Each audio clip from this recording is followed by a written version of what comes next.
So what's going on, everyone? Thank you for coming to watch. I've got guys an update on the tropics. All right, so we have our tropical wave that we've been watching for the past couple of days. All right, that tropical wave has finally been named potential tropical cyclone 5. All right, so National Hurricane Center is really keeping a very close eye on the storm, but we're going to be breaking down all the information that some people are really going to like.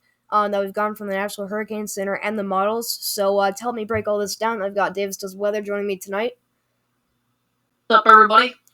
And we're just going to be talking about the latest information we've got and just how this storm is most likely going to avoid impacting anybody out here. At least for the United States and for Atlantic Canada. But just take a look here at your satellite imagery. All right, as you can see, we have our two tropical waves that we're watching right now. Our first one being potential tropical cyclone 5. This is where it is right here. It's producing some pretty good convection, got a pretty good spin to it as well.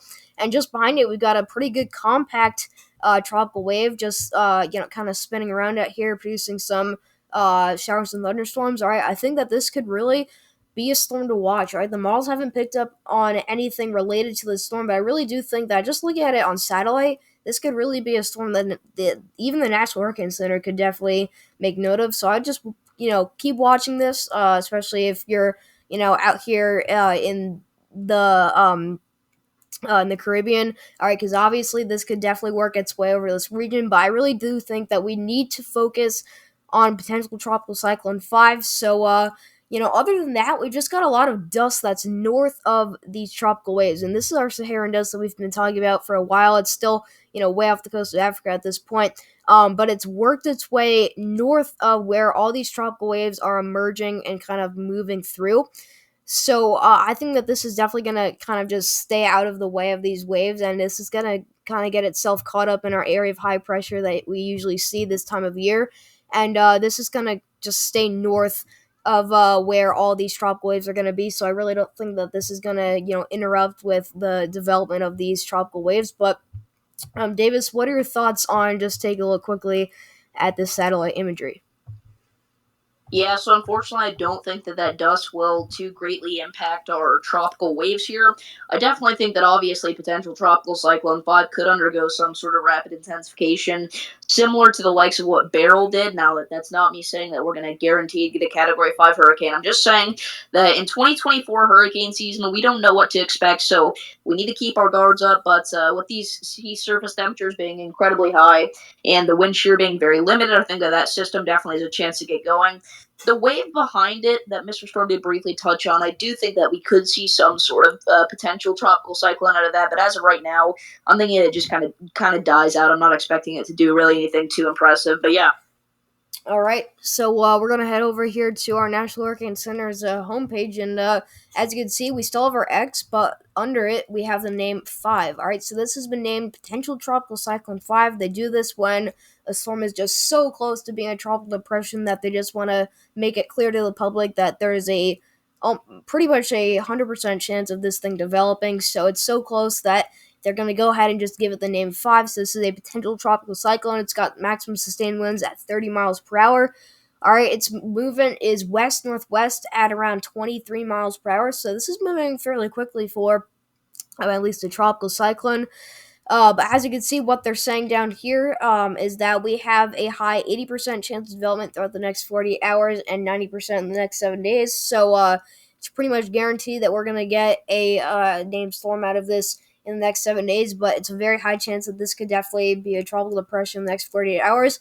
So actually, I wouldn't be surprised if by the time you guys are watching this video, this is already a tropical depression. Perhaps it's even Tropical Storm Ernesto. All right, so this is very likely going to be Tropical Storm Ernesto, and we have to talk about what it's going to do after that, because as you can see, taking a look at the National Hurricane Center's cone, they have this becoming a hurricane. All right, so as of right now, this is where it is, 8 p.m. By today. All right, this is its location. It's expected to move just to the west, and then really by the time we get into the middle of the night, we're expecting this to be a tropical depression. All right, so this will be a depression as it gets a little bit closer to the Lesser Antilles, getting into the very early morning hours of tomorrow. And then we get to tomorrow afternoon, we are expecting a tropical storm. So we are expecting a tropical storm by the time we get to about 2 p.m. tomorrow. This will likely be Tropical Storm Ernesto, all right? And Ernesto is expected to continue to move towards the Lesser Antilles. Notice how it's expected to take a little bit more of a northerly track. So the northern islands of the Lesser Antilles are expected to be more affected than the southern islands out here. So by 2 p.m. Tuesday, we're expecting a technical landfall on the northern islands of the Lesser Antilles as a tropical storm. And if you're out here, you're probably thinking, well, do we have any alerts? And yes, you already do. You have tropical storm watches in the yellow shade here. All right, it's going out for pretty much the northern half of the Lesser Antilles, but by the time we get into Tuesday afternoon, this is expected to make a landfall on the Lesser Antilles as a tropical storm, so not a hurricane yet.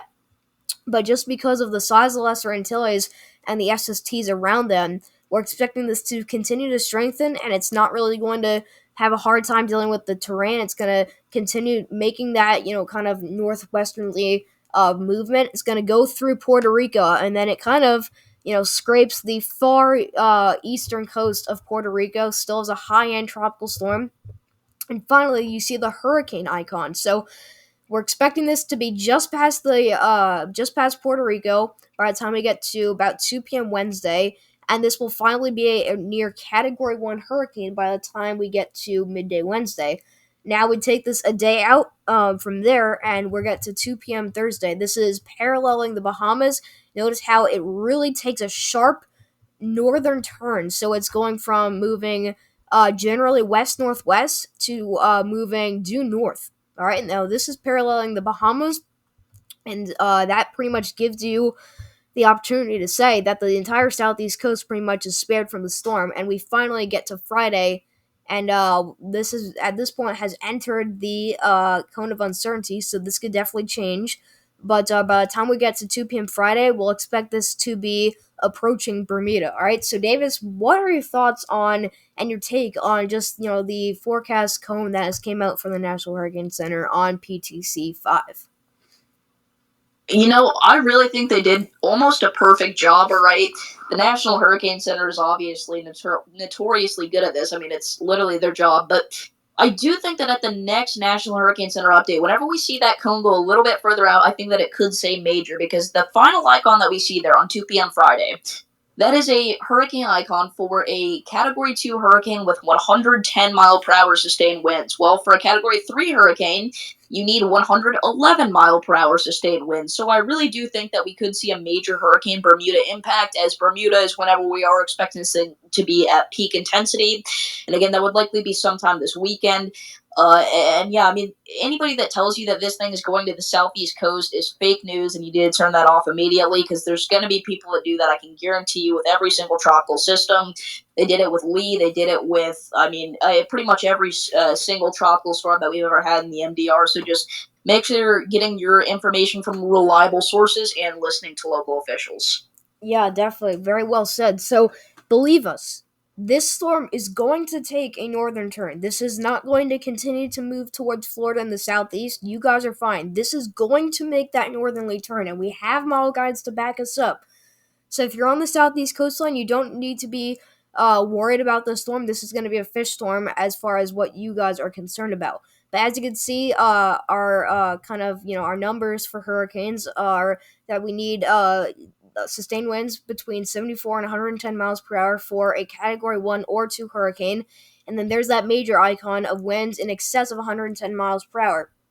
All right, so that means that if we have a 110 mile per hour Category 2 hurricane by 2 p.m. Friday, that means it's 1 mile per hour shy, and this is the forecast. That's 1 mile per hour shy of being a Category 3 major hurricane before impacting Bermuda. So that's how close this is expected to be a Category 3 hurricane. So it is very possible and almost likely at this point that with any, increase with this forecast that we're going to get a major hurricane. But this is the current cone. This is subject to change, and we'll continue to keep you updated on what the National Hurricane Center says about this. But let's move on here to our model guidance. So we're going to talk about what the GFS is showing now. Now, we'll say we have seen a huge kind of twist in what the trend has been from the models. All right, the GFS and the European model have stuck together on the storm, and just the model agreement has been on point. They've done really well with the storm. All right, and the GFS and the European model have finally made the decision that this is going to go out to sea, and that's exactly lining up with what the National Hurricane Center is saying. So as you can see, this kind of does its thing in the Lesser Antilles. GFS actually doesn't want this to be a sub 1,000 millibar low, which is kind of surprising to me. But by the time this is on top of the Lesser Antilles, it's about 1,007 millibars. So, guys, this could honestly be like a breeze. This could be like nothing you guys haven't handled. All right, but this is just moving its way throughout this region, and then by the time this gets north of Hispaniola and kind of um, north of Puerto Rico, the GFS has this at 1,000 millibar low, which I think is very conservative. Because remember, National Hurricane Center had this as a hurricane at this point. And the National Hurricane Center, we know, is never the one that's going to make the more aggressive decision. It's always the models.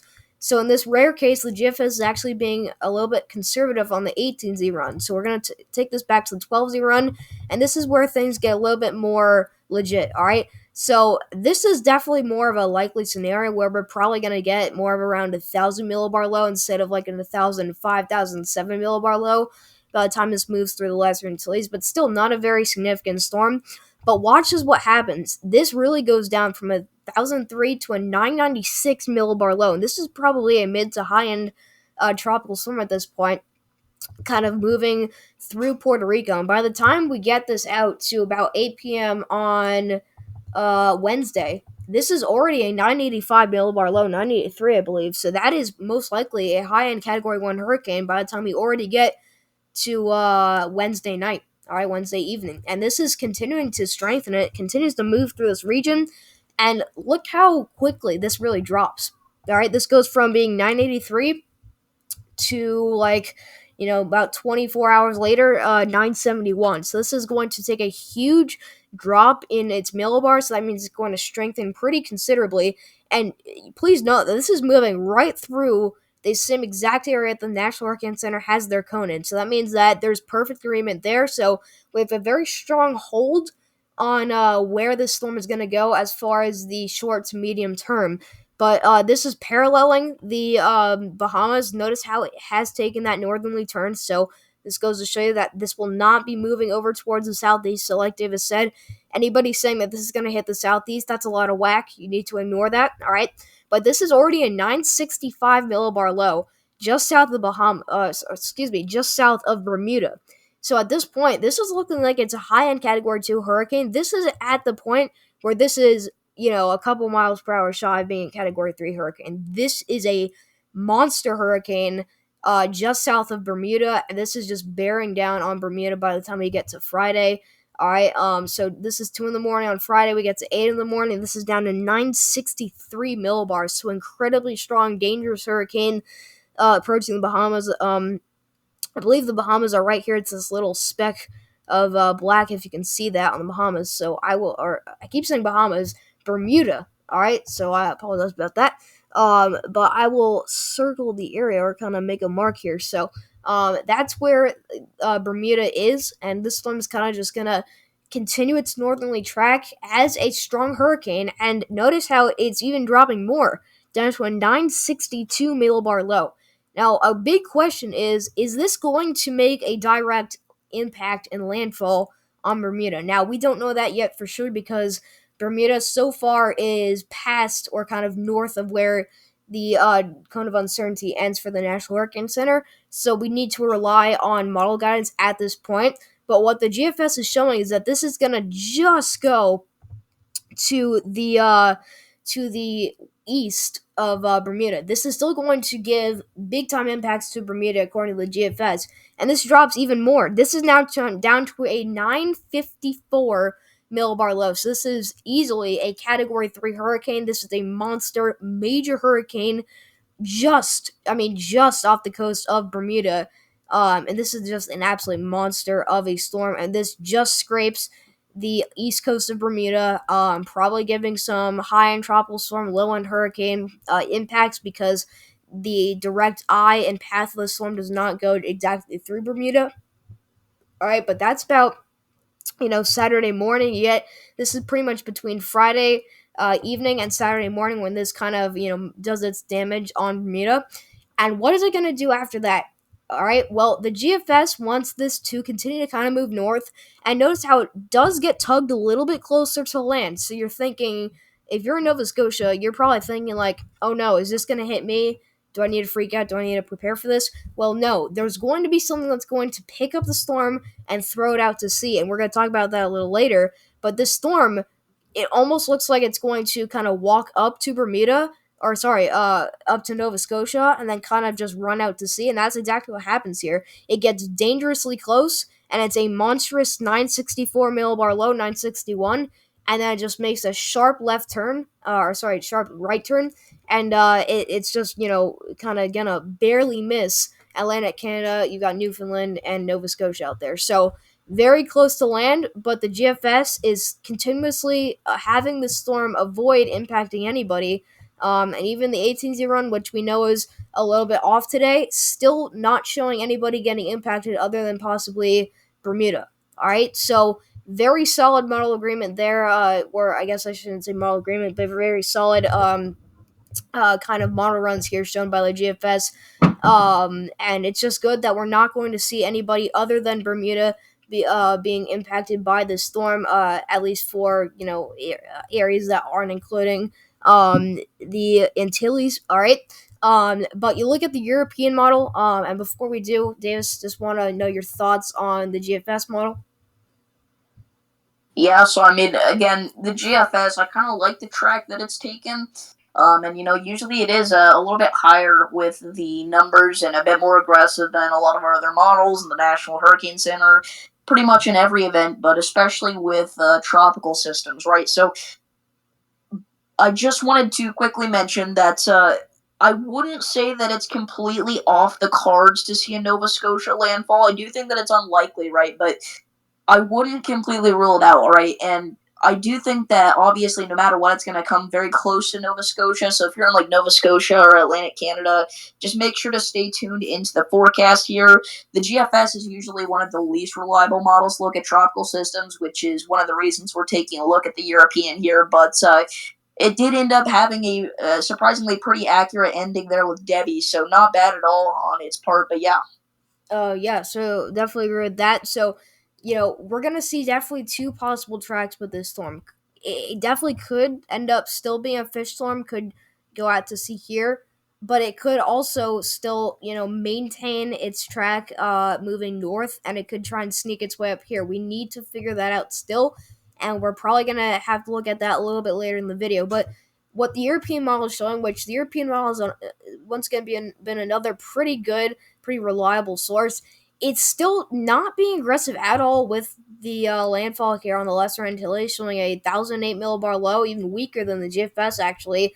And we could look at the OZ run, and the OZ run doesn't have this any stronger. So I mean, I guess the European model. I mean, both the European and the GFS not really showing great runs as far as what the beginning of the storm is going to look like. I can say for sure that once this gets past, the Antilles, I think that the models have gotten their act together. But as far as the short term, they've actually struggled more with that than the long term, if that makes sense. So it's very confusing, and it's kind of and it's confusing me how that's the case, but I really do think that the models are actually struggling more with the short term than the long term with this.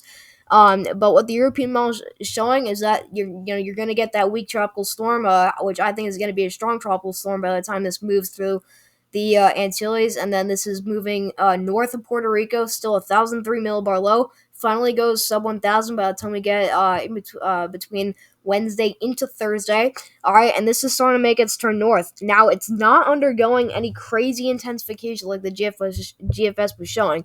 It does get itself down into the 980s, which means that this is most likely a high-end Category 1 hurricane approaching Category 2 status. So this is actually falling short of what the National Hurricane Center has showed. So you know that if this is not, in line with the National Hurricane Center, in fact, this is not in line at all, pretty much, that this is not a pretty, reliable run. So I really still do think that, at least with the track of the storm, the European model and the GFS have been pretty on point. But I really just do think that, with the European model and the GFS, as far as the strength of the storm, they have been a little bit off, even with agreeing with each other. They haven't shown the exact same thing. So the European model has this still, strengthening, and it's approaching Bermuda, and it's finally getting down to about a 972 millibar low. So, yes, this is probably a high end Category 2 hurricane. So, I mean, it's really going to be close. All right, it really is. Right. But the European model, I guess you could say, is not showing a major hurricane. But it is showing kind of the same track as the GFS, just to the east of Bermuda. It almost looks like one of those scenarios where Bermuda's gonna dodge a bullet. All right, you can see. I mean, the storm ends up looking like it's going to go right for Bermuda, make a direct impact, and it goes just to the east of there, just before it makes that landfall, and then kind of just does its damage and bring probably tropical storm force conditions to Bermuda. All right, but the European model being a little bit more conservative than the GFS, bringing this down to about a 972 millibar low, so still a dangerously strong, probably Category 2 hurricane at this point, just to the east of Bermuda. And now what happens after that? Well, it's continuing to move north, but you see how the GFS 12Z actually had this much closer to Nova Scotia. All right, GFS 12Z had this storm, which would be Ernesto at this point, way closer to Nova Scotia than what the European model is showing. The European model wants this to be a complete fish storm, not even close to impacting Nova Scotia or Newfoundland. All right, so it's still a 971 millibar low, so still a very strong hurricane. It starts to try and move a little bit farther west, and it actually does end up going for Newfoundland, but it starts to get caught up in our steering currents, and this high pressure kind of takes over and brings it out to sea. So, pretty solid track from the European and the GFS, kind of staying in line with each other as far as the short and medium term. Even the long term staying pretty solid, but I mean, they're just still struggling pretty good on the strength of this storm. Now, obviously, we could definitely see the models actually become the right ones with this storm. I just really think that it's more likely that we're going to see the National Hurricane Center be right on this one, and I think the GFS actually is more reliable with this storm, because the European model has never really shown this being any stronger than about a 970 millibar low. So just the fact that the GFS is showing a scenario that's a little bit more in line with the National Hurricane Center, I think that just makes sense to say that the GFS is a little bit more reliable than the European model as far as this storm goes. All right. But Davis, what's your take on just the entire European and GFS run? And then you can start out with talking about what your thoughts are on the European run, and then just what your thoughts are about their agreement, and what they're kind of comparing to with the National Hurricane Center's forecast. Yeah, so the European obviously being a little bit more conservative with their forecast, and they're saying that we won't have a very strong system at all whenever it approaches the Antilles. And if that were to be the case, I mean, then that would obviously, be good, all right? We want a weaker system.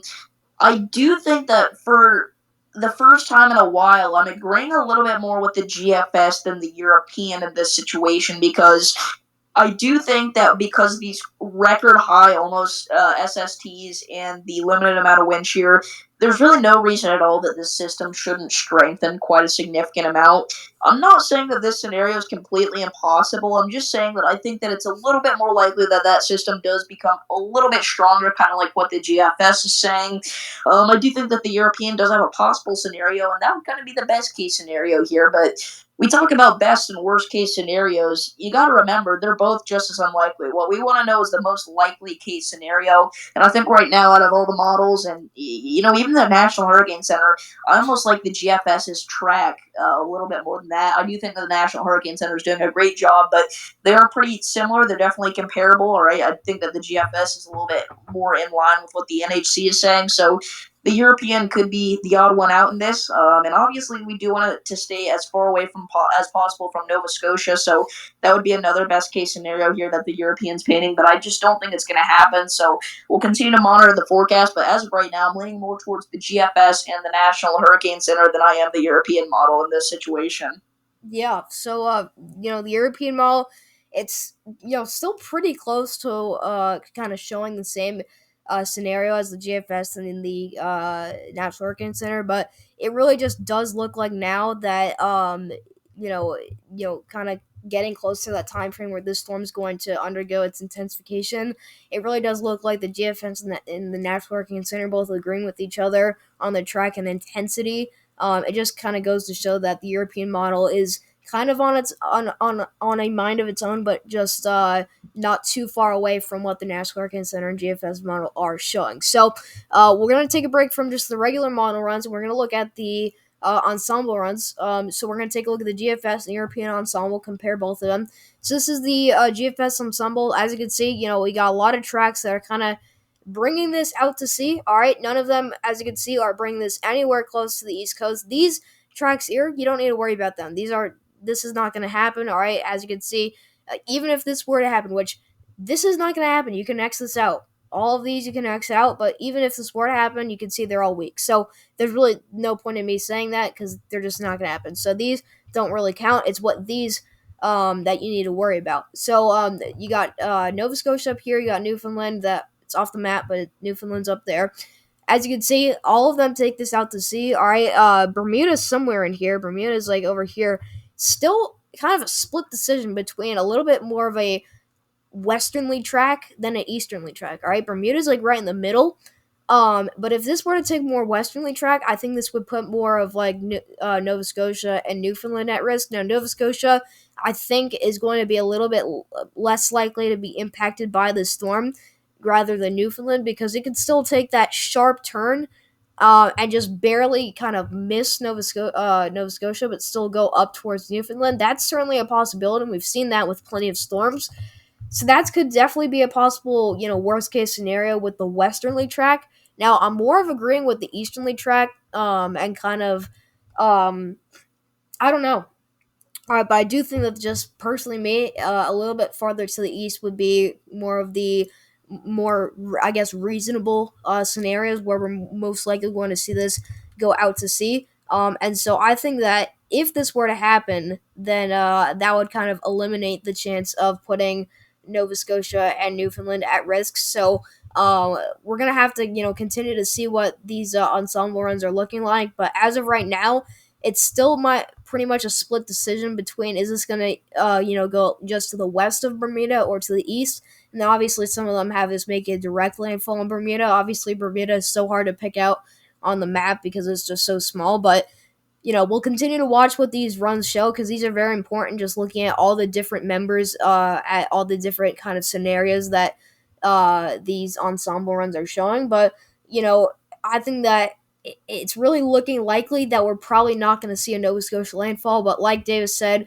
earlier on the video, that it's not 100% chance that we're definitely not going to get a landfall in Nova Scotia.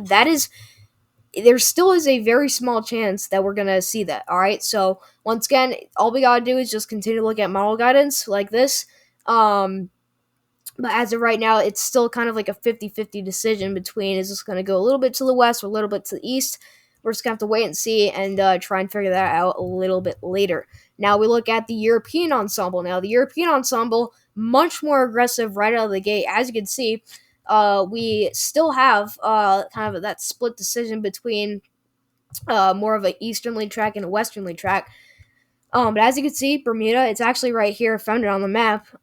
Bermuda is trying to kind of dodge these tracks. Notice how the European ensemble actually likes a little bit more of a westernly track, which is interesting because the regular run on the European model that we looked at, the 12Z run, had this making that more northernly track for the Antilles, therefore making this go a little bit farther to the east because it would start curving up northward a little bit earlier, and that would have it pretty much miss Bermuda. So that's where all these tracks come from, all these members. But you see a lot of these more aggressive ones, like these pink lines here, these pink shaded lines. You got these like hot pink, red shaded lines. These are the stronger members. They take this a little bit farther west.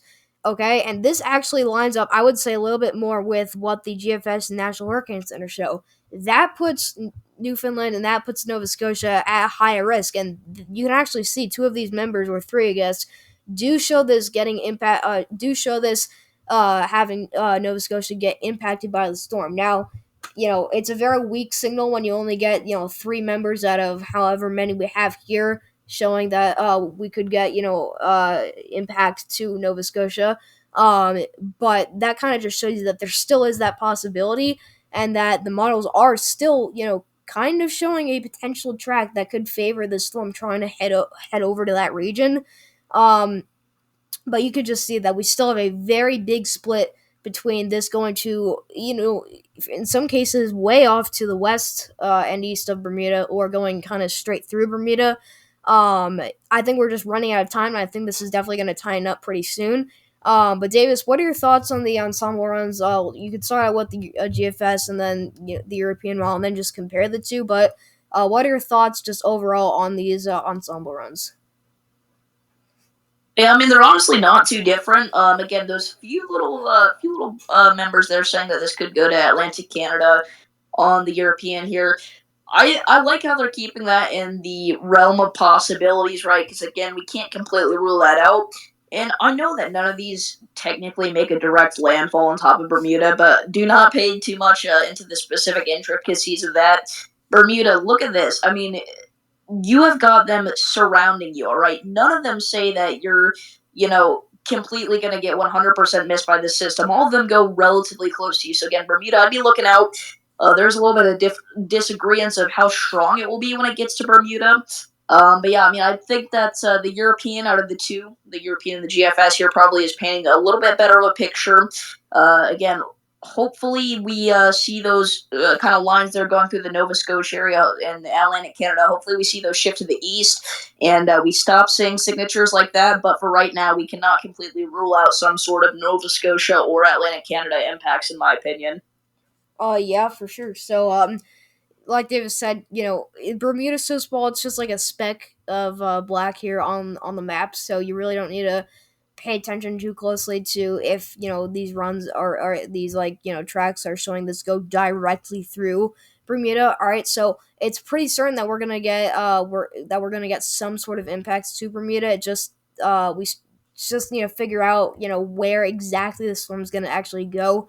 We can figure out what the exact impacts are gonna look like. As of right now, a lot of these members taking this very close to Bermuda, none of them actually going right through. But once again, you don't really need to pay attention to how close it gets to actual, Bermuda. You just need to look at kind of the strength and the direction. So I guess yeah, you kind of do have to look at how close they will get to Bermuda, but you kind of get the idea that I'm talking about here. But we'll continue to look at the GFS and European model runs. We'll continue to look at their ensemble runs, but this is definitely going to change. I hope that these are going to tighten up, but we'll continue watching that signal for the westerly track being the stronger one, and we'll see. Hopefully, that this is going to take the easternly track, therefore going out to sea. So for last part of the update, we will quickly take a look here at the GFS model. We're going to look at the 500 millibar height anomalies. So these are kind of like the steering currents that we're going to get with the storm, kind of where the storm's going to go and kind of what the environment's or where the environment's going to steer the storm in.